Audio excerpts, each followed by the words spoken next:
punya arti doa. Ketika kita bersolawat,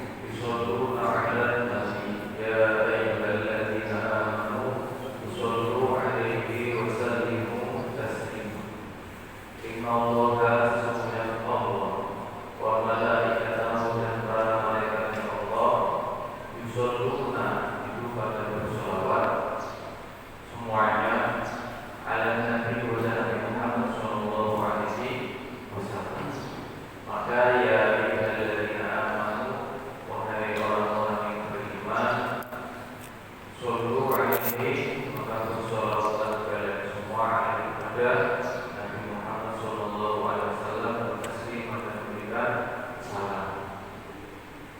Jadi kata-kata sholawat itu pasti ada 3 rangkaian. Bisa jadi ada sholawat, sholu, atau ada kata salim, atau ada kata wabarik. Kalau kita mengucapkan Allahumma sholli, itu parangannya dengan wasallim, wabarik. Satu rangkaian Allahumma sholli wa sallim wa barik ala sayyidina Muhammad. Kalau wa sallallahu ala sayyidina Muhammadin wa baraka wa sallam. Jadi rangkaian itu sama. Ketika ada yang wa sholli terus wa baraka wa sallam itu berbalik. Jadi kalau Allahumma sholli ala sayyidina Muhammad wa ala ali sayyidina Muhammad, Allahumma sholli wa sallim wa barik ala sayyidina Muhammad. Kalau wa sallallahu ala sayyidina Muhammad wa ala alihi wa sahbihi wa baraka wa sallam. Kalau wa sallallahu barakanya wa baraka wa sallam. Kalau sholli barakanya sallim wa barik. Itu susunan rangkaian yang sama. Misalnya kalau kita aturannya seperti itu, jadi biar rapi. Dan kata sholat sendiri kan dalam segi istilahnya adalah berdoakan. Nah, tapi secara istilahnya kita berpikir khusus tertentu doakan mudah-mudahan Nabi Muhammad SAW diberikan rahmat yang ta'zim, rahmat yang besar dan kasih sayang yang besar kepada Nabi Muhammad SAW, kepada Allah Subhanahu wa Ta'ala. Jadi redaksinya dalam sholawat di sini ada 3. Ketika Allah bersolawat kepada Nabi, itu bukan berarti Allah berarti adalah Allah itu memuliakan, Allah itu memberikan rahmatnya, Allah itu memberikan kasih sayangnya kepada Nabi Muhammad SAW. Itu secara sholawatnya Allah kepada Nabi Muhammad SAW. Beda halnya dengan malaikat, sholawatnya malaikat kepada Nabi Muhammad SAW. Nabi kalau para malaikat adalah memberikan, memintakan ampunan atau memintakan kasih sayang dari Allah, pesannya dari Allah kepada Nabi Muhammad SAW. Itu kalau sholawatnya para malaikat kepada Nabi Muhammad SAW. Dan kalau sholawatnya kita kepada Nabi Muhammad SAW adalah kita minta, karena seluruh Allah dan seluruh para malaikat, jumlah para malaikat itu kita bisa diangan-angan. Malaikat itu dari zamannya Adam sekarang ini tidak ada yang mati. Berapa ribuan jutaan para malaikat bersolawat kepada Nabi. Sehingga sholawat kita kepada Nabi Muhammad SAW adalah kita meminta syafaat kepada Nabi Muhammad SAW, untuk memintakan rahmat yang ta'zim. Kalau kita mendoakan juga kita meminta syafaat kepada Nabi Muhammad SAW. Dari Rasulullah alaihi wasallam, siapa yang membaca sholawat 10 kali, maka Allah akan membalasnya 10 kali lipat. Nah, ini kita bisa mempraktekkan dalam kehidupan sehari-hari. Ketika kita membaca sholawat Allahumma sholli ala sayyidina Muhammad, maka kita akan diberikan balasan Allah 10 kali lipat. Dan kalau kita bisa diberikan apa dijadikan sebagai Allah. Allah itu pikir wirid yang terukur atau teratur.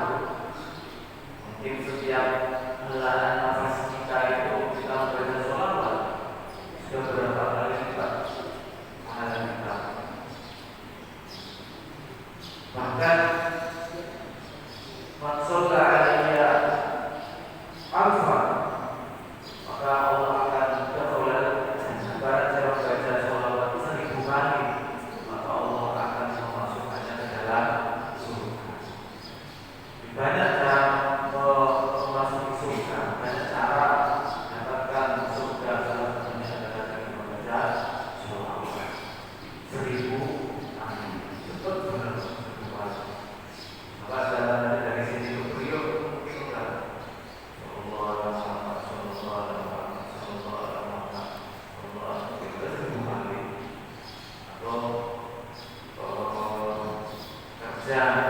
udah kerja daripada nyanyi apa salah alamat, daripada nyanyi apa nyanyi gak jelas kan.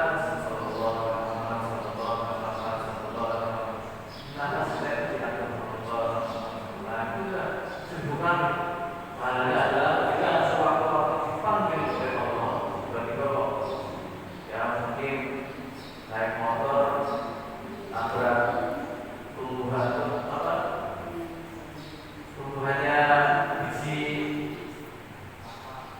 apa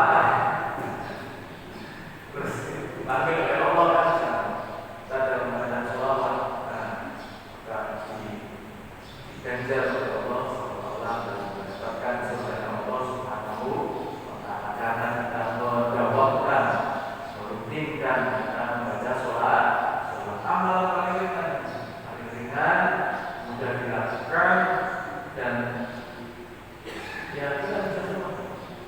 Enggak perlu kita harus pesantren puluhan tahun, enggak harus amalan yang bisa dilakukan semua orang dan semua umur, baik laki-laki ataupun perempuan.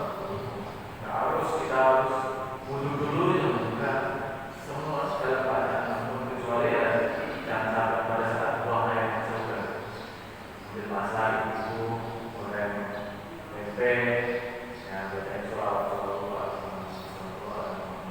balasannya adalah surga. Jadi kalau baca sholawat itu jangan tinggal mobil itu sayang sekali. Surga tidak ada dengan mobil. Jangan minta rumah. Surga tidak ada dengan rumah. Rumah itu kan paling hampir kita bisa menempati berapa tahun sih. Mobil kita paling bisa menempati berapa tahun. Tapi kalau surga tadi dibalas oleh Allah surga, maka akan selama-lamanya.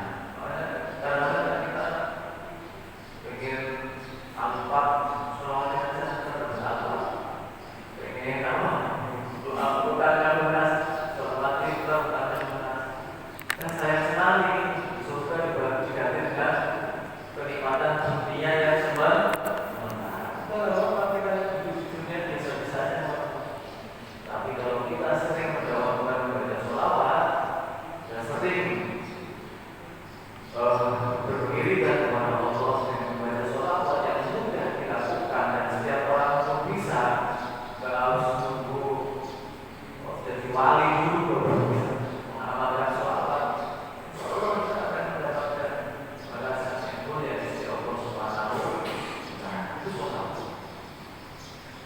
Dan ketika kita membaca sholawat, saya sampaikan juga bahwa Nabi sebelum Nabi Muhammad SAW adalah Nabi Isa, dan Nabi Isa pada saat itu sangat dimuliakan oleh umatnya sampai Nabi Isa ini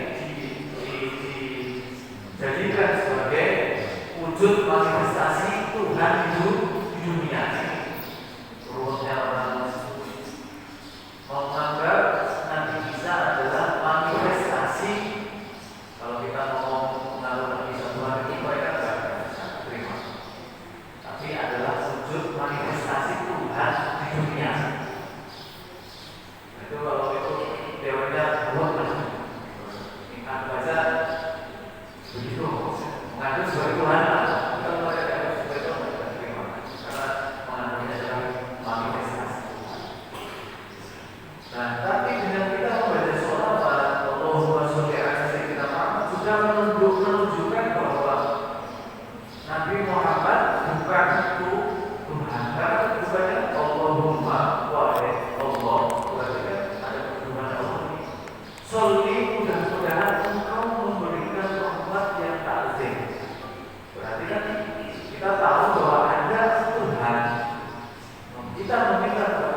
tidak mungkin kita itu syirik kalau kita membaca sholat karena ada kedudukan Allah sebagai Tuhan dan ada kedudukan Nabi sebagai Nabi Muhammad sebagai seorang utusan. Jadi ketika kita membaca sholat sudah counter bahwa Nabi bukan seorang utusan, Nabi adalah utusan Allah Subhanahu wa Ta'ala yang diutus oleh Allah untuk umatnya. Jadi itu sangat penting. Jadi ketika kita membaca sholat berarti sudah mengcounter bahwa Allah adalah satu Tuhan dan Nabi Muhammad Shallallahu Alaihi Wasallam adalah seorang utusan. Dan yang paling penting lagi, yang paling penting, jadi bukan hanya kita sekedar sholawat itu membaca sholawat, Allahumma sholli ala sayyidina Muhammad doa, enggak, bukan hanya sekedar kita menafikan Nabi sebagai seorang Tuhan, bukan. Dan yang paling penting dalam kehidupan sehari-hari adalah kita mengikuti akhlak Nabi Muhammad Shallallahu Alaihi Wasallam. Dan ketika kita mengikuti bersolawat tapi kelakuannya tidak mengikuti akhlaknya Nabi Muhammad Shallallahu Alaihi Wasallam, tentu juga tidak baik juga. Jadi yang paling penting sholawat ini bukan hanya sekedar mengucapkan, mendawakan dalam sehari-hari kita membaca sholawat, tapi kelakuan kita ini tidak mencerminkan akhlak Nabi Muhammad. Ini juga paling penting juga. Kalau udah setiap hari mungkin ada sholawat, sholat, setelah sholat atau sholawat sehari 100 atau sehari 1000, udah rutin lah kita membaca sholat. Tapi kok omongan kita ini orang kok menyakitkan, orang ini bahasanya itu menghina, merendahkan, tidak ada mencerminkan akhlak Muhammad, yang percuma juga. Bacaan sholat kita itu tidak sampai ke tidak ada asasnya, tidak ada bekas. Dan yang paling penting sholat adalah kita mengikuti, bukan hanya sekedar mengucapkan Allahumma sholli ala sayyidina Muhammad, tapi kita mengikuti apa-apa yang diperintahkan, apa-apa yang dicontohkan oleh Nabi Muhammad Shallallahu Alaihi Wasallam. Jadi ada tiga cara kita mengikuti Nabi Muhammad Shallallahu Alaihi Wasallam. Yang pertama adalah di dalam Al-Quran itu ada namanya ittiba. Ittiba itu mengikuti Nabi, apa-apa yang diceritakan oleh Nabi Muhammad Shallallahu Alaihi Wasallam sesuai dengan contoh dari Nabi Muhammad Shallallahu Alaihi Wasallam. Ayatnya adalah qul in kuntum tuhibbunallaha fattabi'uni yuhibbukumullahu wa yaghfir lakum. Qul katakanlah wahai Muhammad, in kuntum jika di antara kalian semua tuhibbunallaha mencintai Allah, fattabi'uni maka ikutilah aku. Nah ini yang penting. Kita berhubung kita sholawatin nih. Karena kita salah paham. Kita itu di zaman yang serba modern, di zaman yang serba kecanggihan, di zaman yang serba materi. Kita itu sholawat kurang materi. Pokoknya kalau ada hubungan cita-cita hajat Allah terus sudah sholawat sebanyak-banyaknya pasti sekali oleh Allah. Ukurannya adalah pada sholawat yang paling penting ini tadi mengikuti akhlak Nabi Muhammad Shallallahu Alaihi Wasallam. Apapun dalam kehidupan kita sehari-hari sudah dicontohkan oleh Nabi Muhammad Shallallahu Alaihi Wasallam. Bagaimana perang bukan hanya sekedar ibadah ritual kita. Kalau ibadah ritual sudah jelas sholat, puasa, zakat. Tapi apakah dalam kehidupan kita sehari-hari ini Nabi Muhammad itu dalam kesehariannya masih terus sholat terus?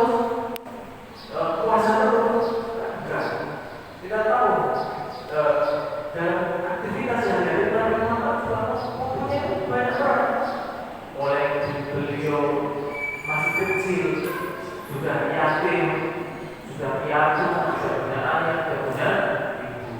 Mulai beliau jadi orang miskin, beliau juga pernah jadi orang kaya, beliau pernah jadi tukang pengembala, beliau juga pernah jadi seorang presiden. Semua contohkan semuanya. Bagaimana kehidupan kesederhanaan dalam kehidupan saya itu contohkan semua. Beliau jadi pedagang, beliau kayak kita jadi karyawan, beliau juga karyawannya Siti Khadijah, karyawan istrinya sendiri. Mengapa beliau sampai diambil oleh suami oleh Siti Khadijah? Karena kejujuran tadi di dalam dia menjadi seorang karyawan.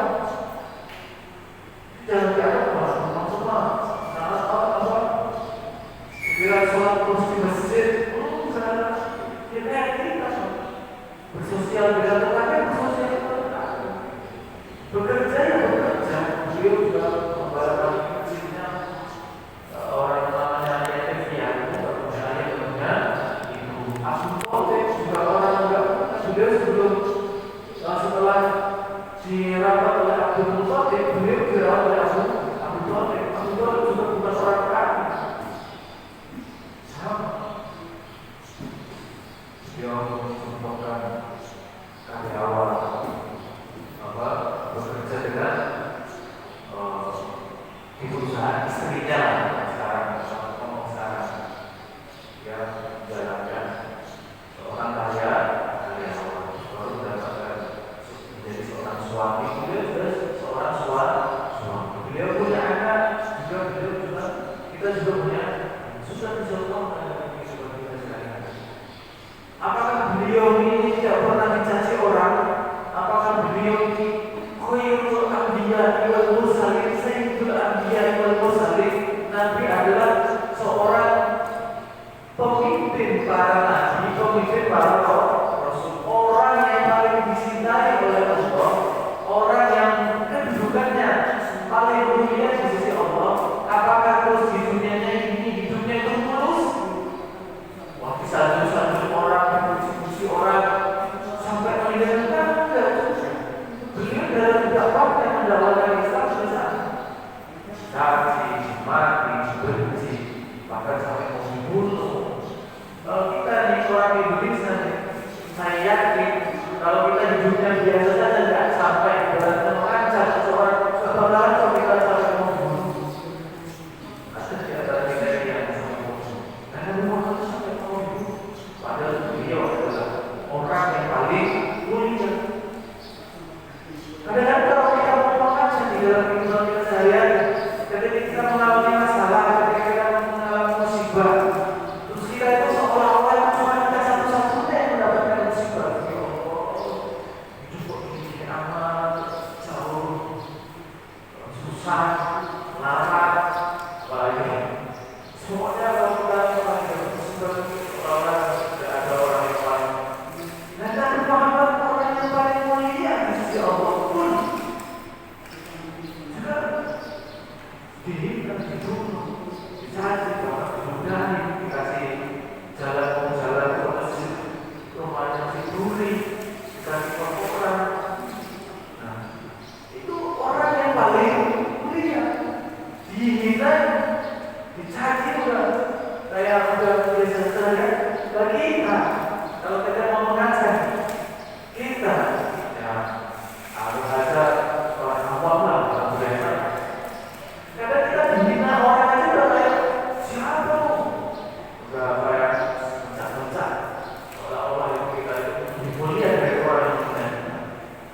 ittiba itu lebih cenderung kepada apa-apa syariat yang disyariatkan oleh Nabi dan kita mengikutinya, tahu secara hukum syariatnya, tahu secara tujuannya. Jadi kita disuruh oleh sholat, tujuannya adalah untuk mendekatkan diri kepada Allah dan mencegah dari perbuatan keji dan kalau kita disuruh puasa agar kita bisa mengendalikan diri itu ittiba. Kita disuruh menghormati orang lain agar kita dihormati oleh orang. Nah itu ittiba, mengikuti Nabi sekaligus kita tahu tujuannya. Itu ittiba. Ada lagi kita mengikuti Nabi yaitu dalam Al-Quran yaitu uswatun hasanah. Laqad kana lakum fi Rasulillahi uswatun hasanah. Laqad kana, sungguh, kalau bahasa nabunya itu lanya itu lam tauhid, qofnya juga qad tauhid. Benar-benar sungguh kita sepakat bahasa. Karena ada lakum kepada kalian semua uswatun, seorang khusus contoh suri teladan. Hasanah, uswatun contoh suri teladan ya. Ketika fi Rasulillahi, di dalam diri Rasulullah Shallallahu Alaihi Wasallam, uswatun hasanah, suri teladan yang baik. Kalau bapak-bapak itu kayak merasa itu kan aku susah dan dia sebisa kita Nabi. Kita seorang karyawan, anggap aja kita karyawan dulu, Nabi juga pernah jadi karyawan. Bagaimana beliau jadi karyawannya Siti Khadijah? Apakah beliau karyawan terus dia masih mau terus nggak pernah dia bekerja? Berumah tangga ya rumah tangga, punya anak suami, punya istri. Tapi beliau adalah meninggal yang jujur. Berarti kalau kita jadi karyawan ya jujur. Kalau jadi seorang guru, apalagi guru, Nabi akan mengajarkan kepada para sahabatnya Al-Quran, mengajarkan syariat Islam. Nabi juga seorang guru. Tentara, memang seorang tentara, Nabi perang, berapa perang mengikuti Nabi. Nabi juga seorang tentara, pemimpin perang, mengatur strategi perang bahkan sampai mengangkat darah. Ketika perang Uhud pun itu sudah sampai berdarah, sampai ngomong sampai ibaratnya banyak yang keluar darah, sudah meninggal, bahkan sudah gimana namanya perang dalam keadaan kalah dan lain sebagainya. Itu pernah. Bahkan berdakwah bukan perang dalam mendakwai Taif itu dilempari batu dan sebagainya, bukan kondisi perang, kondisi biasa dia mendakwai mengajarkan siapa Allah itu dilempari sampai berdarah-darah dan sebagainya. Kita yang dalam kehidupan sehari-hari dan mengikuti Nabi Muhammad SAW, apapun fungsi kita, apapun yang kita berikan kita mengikuti Nabi Muhammad SAW. Ini yang penting. Itu bukan hanya sekedar mulut kita membaca Allahumma sholli ala sayyidina Muhammad, tapi bagaimana implementasi kita dalam kehidupan sehari-hari mencontoh Nabi Muhammad SAW. Apalagi sudah zaman modern saat ini, kita itu sudah banyak bagaimana contoh-contoh yang dicontohkan oleh Nabi Muhammad SAW. Bisa kita cari di mana. Jangan dulu kan harus ngaji dulu, karena jika kita nanti ketika marah seperti apa, langsung marahnya Nabi itu batasannya sampai Nabi ketika membenci orang, bencinya itu seperti apa? Kita bisa mencari. Nabi ketika bekerja seperti apa? Nabi ketika jadi kalau dalam kehidupan sehari-hari, kalau kita bisa ketika kondisi seperti ini, nanti tidak timbang sifat seperti apa itu nanti. Nah, itu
bukan hanya sekedar kita mencontoh saudara Sayyidina Muhammad, tetapi bagaimana kita mencontoh sempurna, contohkan dengan sempurna dalam kehidupan sehari. Bahkan kita dalam kehidupan sehari-hari membaca Al-Fatihahnya pun kan Siratal ladzina ihdinas siratal mustaqim, tunjukkanlah kami jalan yang lurus. Siratal ladzina, jalannya orang-orang an'amta yang kau beri nikmat, dan jalannya orang-orang, bukan jalannya Allah, bukan jalannya para malaikat, tapi kita disuruh minta petunjuk, diberikan jalannya orang-orang yang diberi nikmat. Yang dicontohkan Nabi Muhammad SAW. Nabi kan jauh, ya udah contoh guru-guru kita lah, orang-orang yang mendedikasikan seluruh hidupnya untuk kepentingan umat, mendedikasikan dirinya untuk kepentingan bangsa dan negara, mendedikasikannya dirinya bukan hanya untuk keluarganya, bukan hanya untuk dirinya sendiri. Bagaimana dia mendedikasikan dirinya untuk seluruh, bagaimana bisa memanfaatkan, bermanfaat untuk orang lain. Saya bisa kita lakukan. Ini yang sangat penting, inti dari membaca sholat. Bagaimana kita bisa bermanfaat orang lain, bukan memberikan mador. Bagaimana kita bisa memberikan manfaat kepada seluruh alam, seluruh makhluk. Kalau tidak ada manfaat, kalau kita dilahirkan oleh Allah hanya semata-mata kita di dunia ini, misalnya kita dilahirkan di rumah bojong mas kita, apakah semata-mata kita di bojong masnya hanya sekedar numpang tidur, numpang mandi, terus berangkat bekerja, pulang bersama? Kita harus sadar bagaimana kita bisa memberikan manfaat terhadap sesama. Toh kalaupun bergantung terhadap sesama minimal keluarga kita masing. Jadi kita berbuat baik sama keluarga kita yang halus, yang sopan, dan tidak ada ini. Kadang-kadang kalau awal keretakan itu masyarakat dimulai dari kita itu tidak pernah memberikan contoh yang baik, memberikan manfaat yang baik kepada keluarga kita. Mulai dari mungkin ada sedikit masalah, terus kita tidak mengikuti hawa nafsu kita mengikuti hawa nafsu kita sehingga masalah tersebut sebagai pemicu keretakan rumah tangga. Kalau kita sudah mau mengikuti Nabi Muhammad SAW, ya sudah, kita harus bagaimana kita berkasih sayang kepada keluarga kita. Kalau minimal di anggota keluarga, kalau kita sudah bisa memberikan manfaat, memberikan contoh di dalam keluarga kita, barulah akan mungkin memberikan manfaat kepada sesama. Kalau semua orang mau berdakwah, mau jihad, ini yang penting. Jihadnya itu untuk memberikan manfaat kepada sesama, semuanya saling bergotong royong, satu sama lain bekerja sama. Mungkin dan tidak pasti akan menuju kepada itu walaupun negara termasuk ujian. Itu kalau kita saling memberikan manfaat kepada sesama. Kalau kita individualis, yang pertama saya sejahtera, cukup, dan bagaimana kita mau mewujudkan ini? Bagaimana kita sudah diberikan oleh Allah sebuah rezeki, sebuah anugerah, tapi kita hanya untuk diri kita sendiri, tidak pernah kita mau mengulurkan tangan kita, bagaimana kita bermanfaat kepada sesama, bagaimana kita mau mewujudkan pada contoh itu, walaupun inilah yang dicontohkan oleh Nabi Muhammad SAW. Inilah inti dari kita membaca sholat.